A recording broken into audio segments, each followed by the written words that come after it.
Now then, what has happened here is that by being aware of being aware, being able to represent what goes on fundamentally in terms of a system of symbols, such as words, such as numbers, you put, as it were, two lives together at once, one representing the other. The symbols representing the reality, the money representing the wealth.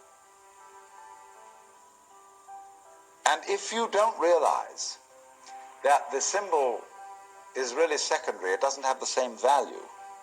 You know, people go to the supermarket and they get a whole cartload of goodies and they drive it through, and then the clerk fixes up the counter and this long tape comes out.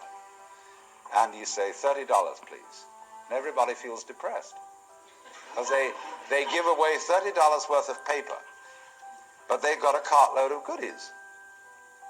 They don't think about that. They think they just lost $30. But you've got the real wealth in the cart. All you parted with was the paper. Because the paper in our system becomes more valuable than the wealth. It represents power, potentiality, whereas the wealth, you think, oh, well,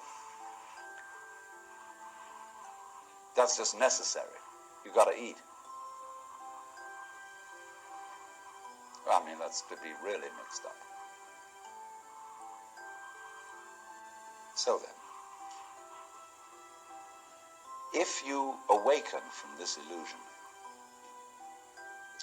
and you understand that black implies white, self implies other,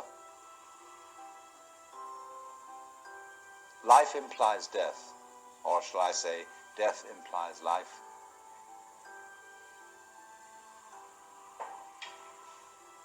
you can feel yourself not as a stranger in the world, not as something here on probation, not as something that has arrived here by fluke, but you can begin to feel your own existence as absolutely fundamental.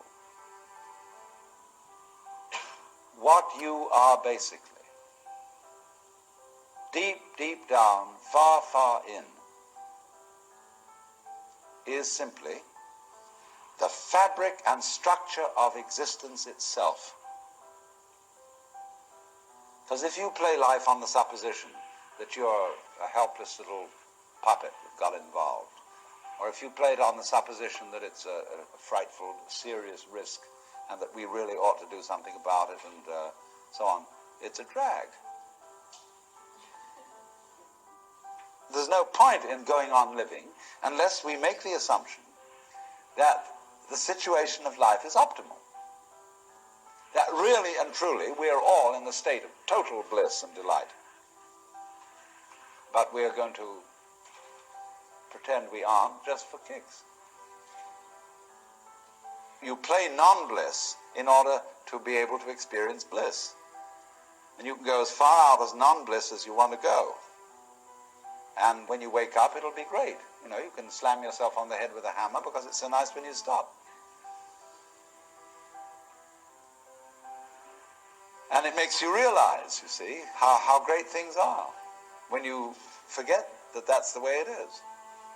And that's just like black and white. You don't know black unless you know white. You don't know white unless you know black. This is simply fundamental. So then, here's the drama. My metaphysics, let me be perfectly frank with you, are that there is the central self. You can call it God, you can call it anything you like.